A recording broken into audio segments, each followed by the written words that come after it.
When the girl saw me, she marched to the glass.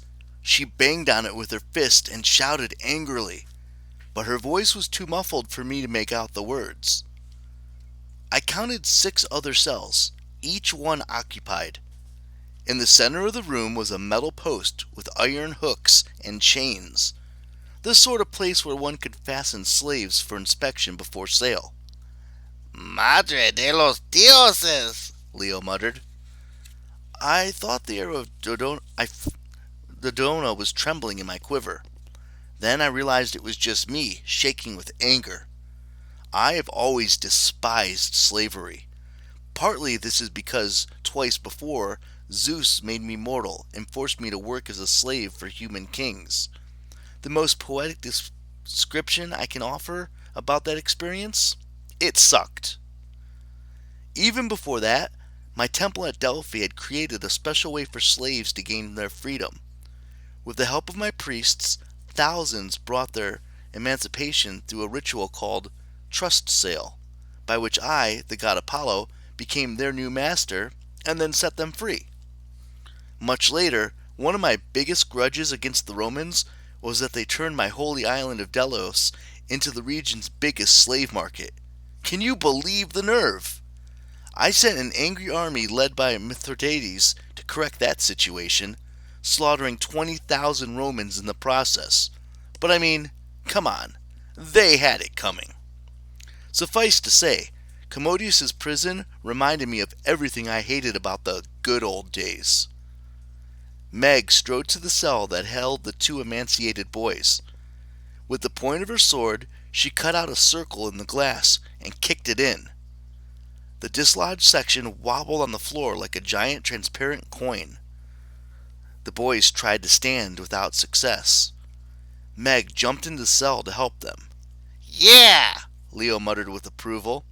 He pulled a hammer from his tool belt and marched to the cell of the captive hunter. He gestured, "Get back," then whacked at the glass.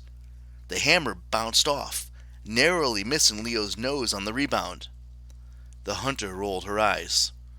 Okay, Mr. Sheet of Glass. Leo tossed aside the hammer.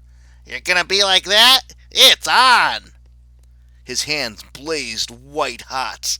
He pressed his fingers against the glass, which began to warp and bubble.